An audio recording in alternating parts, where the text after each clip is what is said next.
Wake that ass up. Early in the morning. The Breakfast Club. Morning, everybody. It's DJ Envy, Angela Yee, Charlamagne the Guy. We are the Breakfast Club.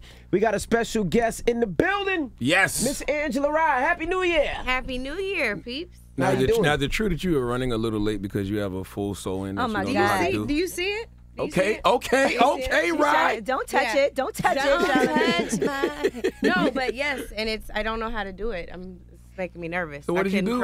I just had to try to curl the ends because it was looking. I don't know. Well, and congratulations. You know I'm glad you got here. I'm trying to protect my curls. Yes, I'm so glad to be here. I apologize for my tardy. We were having nice hair conversations because people think that people just want to have a weave just because they want long, luxurious hair or something like that. But it is a protective hairstyle to protect your curls, and which are fried at this point, Angela. Yeah, and when you're on TV or other things and you're styling your hair and putting those products on your hair all the time, it's just not good for your hair. So sometimes you got to give it a break. Yep, and that's what I'm doing. But you wear cornrows a lot of the time, too, though. I like my cornrows. It's just something different. So I'm just going to try it, and then we're going to cut this down in like 3 phases. So it's long today, and then it's going to get shorter. A full sewing is tough, though. It is tough. I'm going to see if we can make it. Just check in on me. And just make sure when you wash your hair, you really, really dry it. I know. I asked him. I was like, would it get like moldy? Yes. Moldy. And it stinks. I'm serious. And they say that people's weave will stink. I'm scared. I don't want it to stink. You make sure you dry it well. You would tell me. This stink. Stop it. Little subway train. Like just a little, nothing crazy. I've never even been on the subway in full. All right. So since we're talking hair. Such a jackass. What should we do with Trump's hair? You the donkey of the day. What should we do with Trump's hair? Let's talk hair. Oh my Let's God. get right into it. What we going to do with his hair? So let's not talk about his hair. I was just joking with the hair. But let's talk. But I wonder if he anyway. Okay. You gonna get him a sewing? No, he may have one. His weave definitely stink. Now let's talk about. Okay, let's be serious. This is important. The government shutdown is very important right now. Shutdown. People are not getting paid today. So today's the first day. Yes. So here's my biggest issue. Mm-hmm. This is on par to become on Saturday. It's the longest government shutdown in history. Correct. There have been 20 shutdowns since 1976. Mm-hmm. This is probably the first time, at least in a long time, that the government would be shut down because the president had an emotional tantrum about a physical barrier that makes no sense, right? To keep people out of this country who have the legal right, to seek asylum here. I am so bothered by what is happening when I'm going through TSA at the airport, and y'all know I don't love TSA based on my own experience, but I understand that it's one person.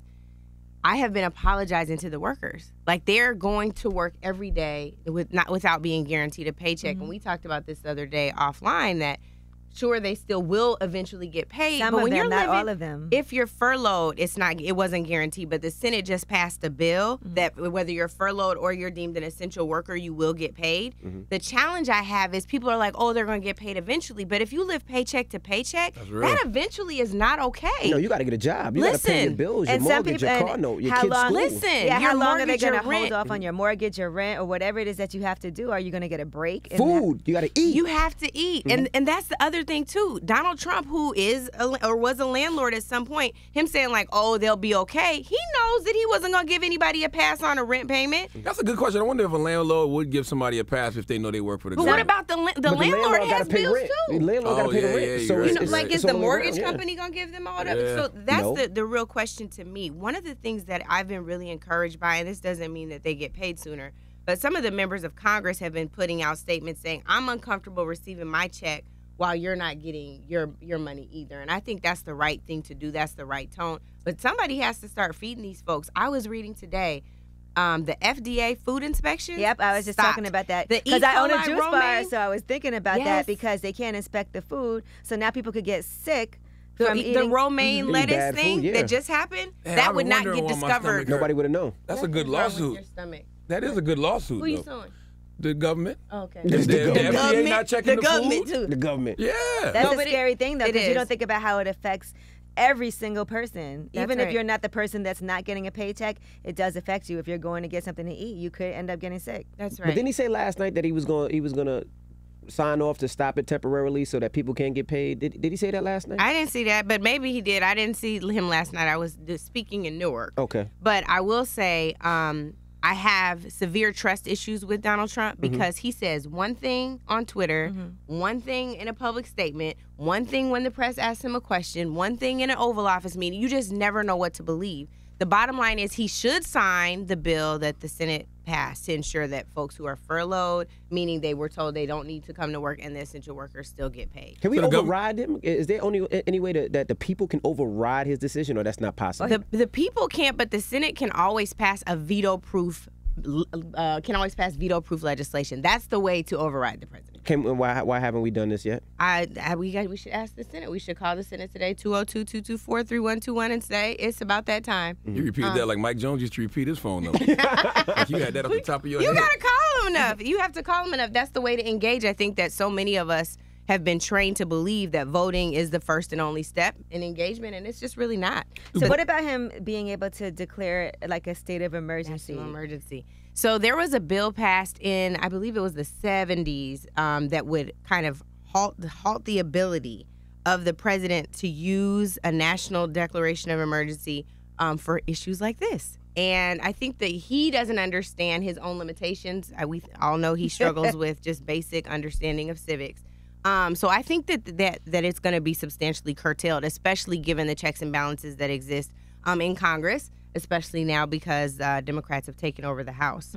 So I think that is something that we have less to be concerned about. There is some fodder about him using funds that exist for natural disasters, like him raiding those funds. The congressman who chairs Homeland Security, Benny Thompson, just issued a statement saying you cannot raid those funds for this. This is not a national disaster at all. It's not. And you know what? I don't like the false narrative that he's putting out there about why we need a wall and trying to scare people into thinking that there's all these dangerous people that are bringing drugs across the border over here and murderers and like it's ridiculous. With and I no think data. That's really, really dangerous. It is dangerous, especially because people will not read. Like they won't read to know this is the truth. I think I'm also encouraged by, if there was a silver lining about this, there are a number of people polled, over 50%, who believe that this is not something we should be doing, and two, understand that this is Donald Trump's doing. This is not the way you govern. This is not how you show people compromise. I think the other thing we should be concerned about for kids watching this behavior is like, this is not how you should behave as an adult or as a professional, right? Not like at all. you can't do this at school. You get sent home. You may get suspended. Like it's ridiculous. The president is not a good example. He is not a good example. We do need stronger border security though, right? But just not the wall. Well, let's talk about that when we come back. Stronger border security. Also, we're gonna ask about, is it time? When are we gonna impeach him? When we come back, we're gonna talk about it. I said impeach him. You want to be on the Real Housewives of Atlanta? Scott, when you gonna You impeach just him? said government. Like, what? Well, Angela Ryan's here. We got more with her when we come back. Don't go anywhere. It's the Breakfast Club. Good morning.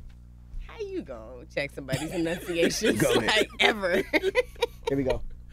Morning, everybody. It's DJ NV, Angela Yee, Charlamagne the Guy. We are the Breakfast Club. Angela Rye is still in the building. Now, Charlamagne, you asked about border control? Yeah, we do need stronger border security, right? Yeah, so a few years back, the House and the Senate were working diligently to pass a comprehensive immigration reform bill.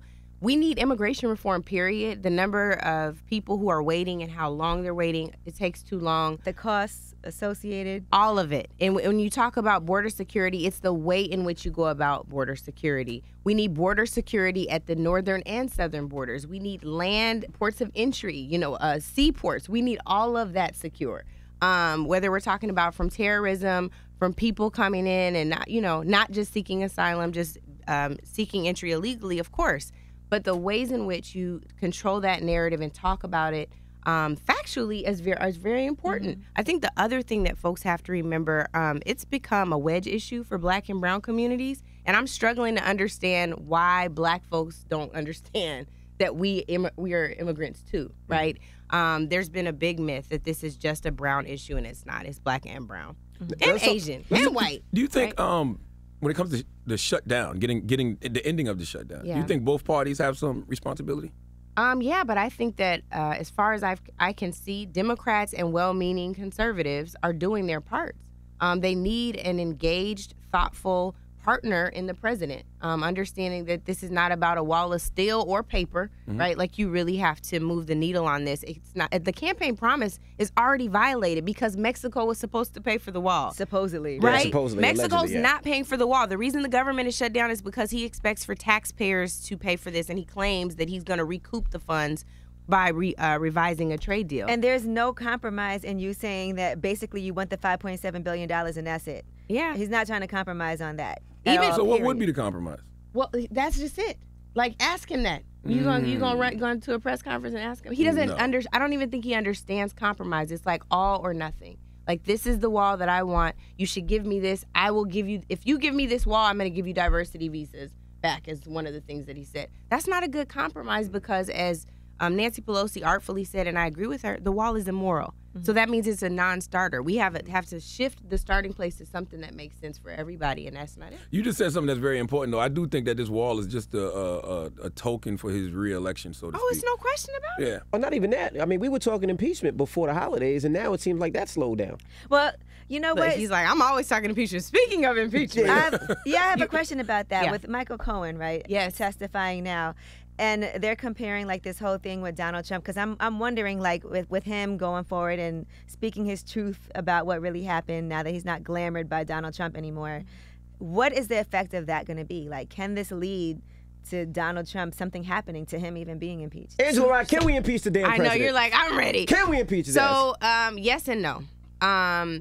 For whatever reason, there are a number of Democrats who believe that impeachment would be bad for them politically. The argument is that it would take up so much oxygen, I think, as we all know, just as this investigation has. It would take up so much oxygen for them politically, you wouldn't hear about the successes they have in passing legislation and moving the needle on other aspects of oversight for this administration. So I understand why they say they don't love the idea of impeachment. I also think practically we have an obligation to demonstrate that this president has abused his power, that there are several people in the administration who have abused their power, that the campaign violated the law, and so did the transition team. They can do that by not saying impeachment, but by going through the oversight process. You all know there were substantial changes in Congress. Within the Democrats alone, there are now 55 members of the Congressional Black Caucus, the largest CBC ever, 39 members of the Congressional Hispanic Caucus, largest CHC ever. What does that mean for oversight of this president? Congressman Elijah Cummings is now the chair of the Oversight and Government Reform Committee. Congresswoman Waters became the first black woman ever to chair financial services. Homeland Security's Benny Thompson. We can go on and on. All of these folks can oversee this administration and the abuses. I think that's where we start. Y'all know I obviously want to see him gone. I do not want to see him continue another day. You only got a year left, though. I don't think impeaching him is the right thing to do at this point either. Let him crash and burn. And don't you think that all of these white militant groups on the ground would riot? I just want to point out, we just talked about this government shutdown. Him crashing and burning means there are 800,000 other people who are also crashing and burning. And as callous as he is, I think it's just as callous and irresponsible for us to have that position. So, well, America got the president that they voted for. So then we go back to the Mueller investigation, which was your question, too, about Michael Cohen. There's a Russian who was just indicted that was in the room with Donald Trump Jr., Paul Manafort, right? Like, these questions have to be answered. I don't know that America voted for this I don't know that America did. Right? Like, I still really, don't numbers-wise, we really didn't. No, 40 million people got what they wanted. Maybe. Allegedly. Or maybe not. Allegedly. And that's I know y'all, they say black folks are conspiracy theorists so much, but I am. Like, I still am not sold on that. And I have the same feelings about what happened in Florida with Andrew. I see a lot of MAGA paraphernalia out there. We always did, though. How many? You saw 40 million. No. Well, Kanye's wearing his hat from now on. 20 million. No, you like Kanye counts for 20. That's I don't know. I don't believe it. I'm not sold on that. And so I just think we have a lot to still uncover with the impeachment space. We should make sure that we understand what happens with the Mueller investigation before we talk impeachment. There already may be enough there. And you're right, there is an upside for us, though, like you said, with all these Democrats and people of color that are actually in office now. Yeah. Well, let's take some calls. Angela Rye is here, 800-585-1051. If you got a question, maybe you need something cleared up or something, I don't know. Or maybe you just want smoke with Angela Rye. Maybe you want smoke with Angela Rye. Why would you put that out there? You love to talk about energy. You love to send me the crazy energy. I just like to see AR in action, that's all. Hello, who's this? This is Denzele. Hey, what's up, Mom? I'm not going to try to pronounce your name, but you got a question for Miss Rye?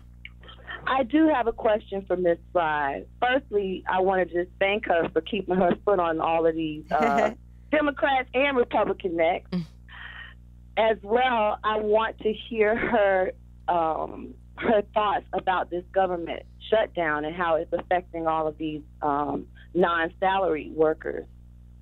Yes, thank you so much for your question and for your encouragement. I'll tell you, this is a real frustrating situation to witness, I think, because of the number of people and the lack of compassion that you see taking place. Like, people are suffering personally for a wall that there's no compromise on. We talked before about how it is an immoral wall. And because it's an immoral wall, Democrats aren't willing to compromise on this. And there's some Republicans who aren't willing to compromise on it as well. It's a huge problem, and it's a non-starter.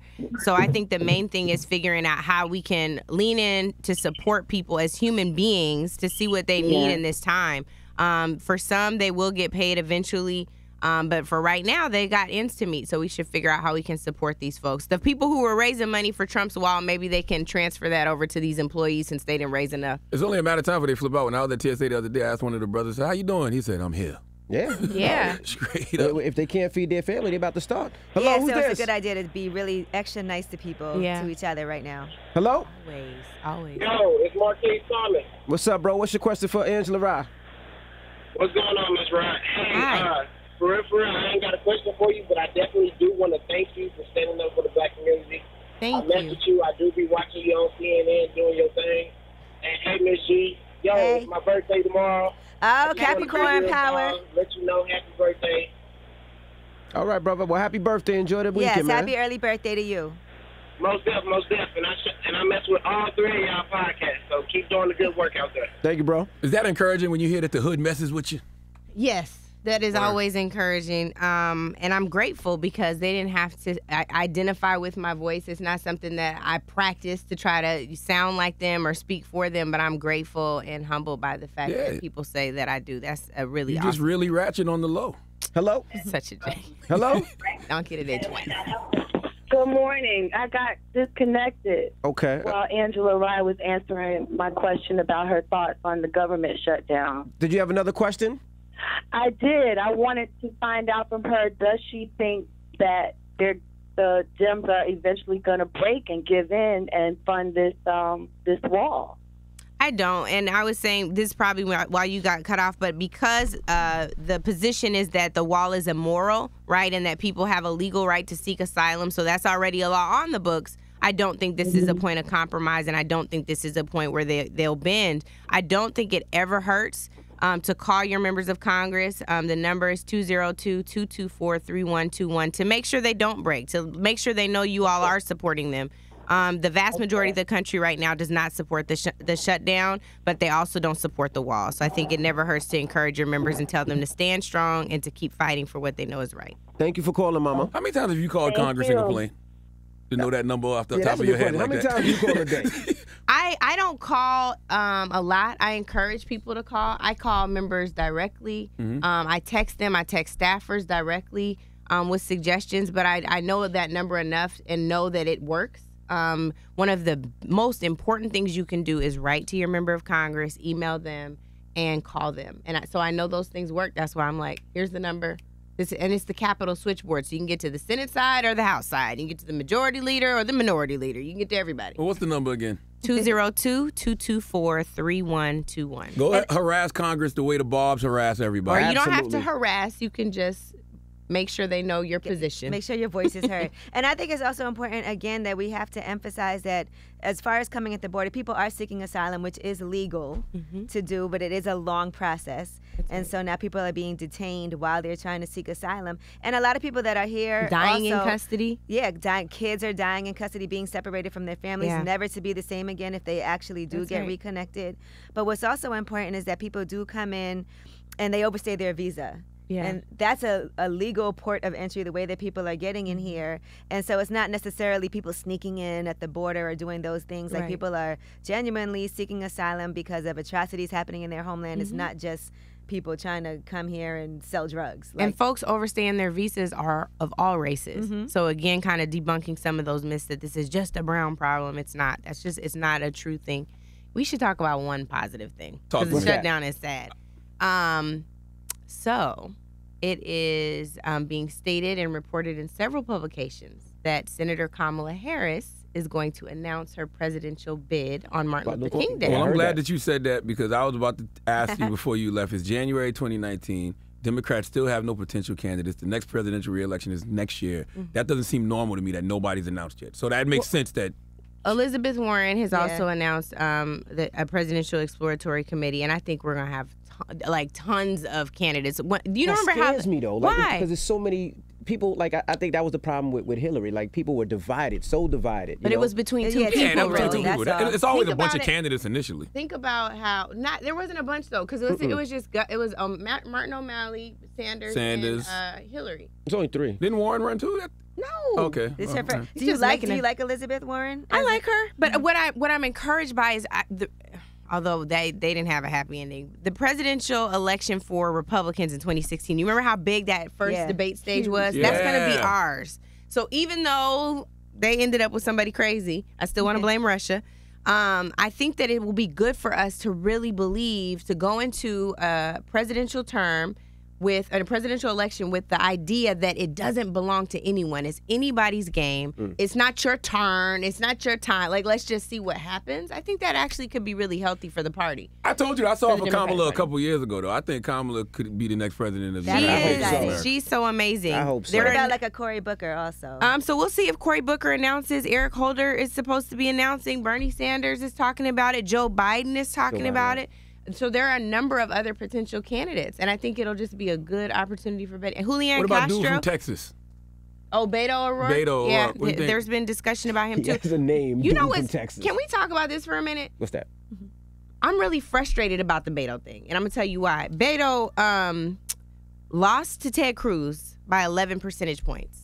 Stacey Abrams and Andrew Gillum were within thousands of votes, tens of thousands of votes from their opponents. There hasn't been any discussion about Stacey and Andrew running for president. Well, that's because they black. Oh, okay.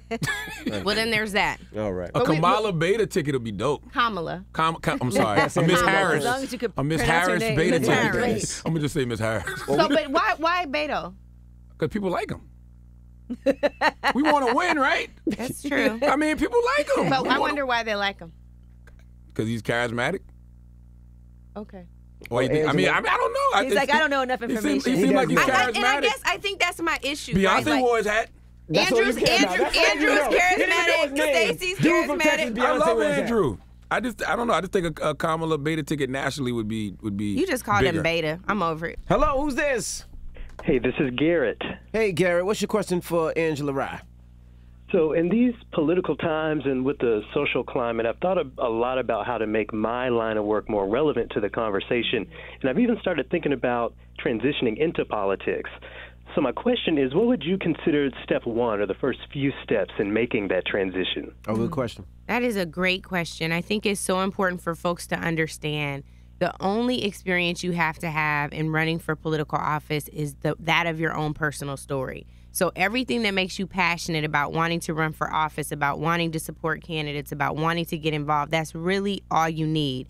I think that if you have certain issues that you're passionate about, telling people what those issues are and what your positions are on those issues so that you can start to gain support is also important. Knowing what office you want to run for, how much it costs normally to run, to have a candidacy in that particular space is super, super important. So getting started just with knowing what local offices are available, when would those elections be, who's about to retire. Maybe you could not take somebody on and take over a seat that's already going to be vacant. Those are all good places to start. What area are you from? St. Paul, Minnesota. Yeah, and I'm sure you already know there's the first Somali woman, second Muslim woman to run for Congress and win is from your state. So I think there's a open opportunity for you to go and make history. All right. Well, thank you so much. Thank you. Is there ever a time when someone doesn't run for an office that's available? Yeah, and they will appoint somebody. There are a lot of times, especially if people resign or retire too, where they just appoint someone to fill in or they do a special election. Now, you on tour, right?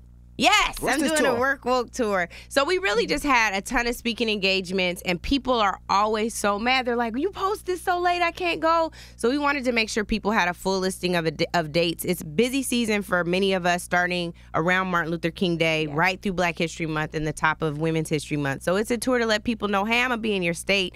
I always appreciate your support. So we want to make sure people feel motivated, not just inspired by words, but motivated to work woke. And they can go to the website to look at the dates. And Instagram. It's on the gram to see the dates. Give me your Nice and website, easy for Angela. everybody to see it. AngelaRye.com, but Yes. also at Angela Rye on Instagram, because you can see the graphic and share it. Go ahead and get Angela Ryder 1 million followers, too. She almost there. Okay. Aw, Yeah, like thanks, 980 brother. or something like that. Thanks, I be brother. paying He's like attention to stalking analytics you. and stuff. Yeah, no, I appreciate that. That's good.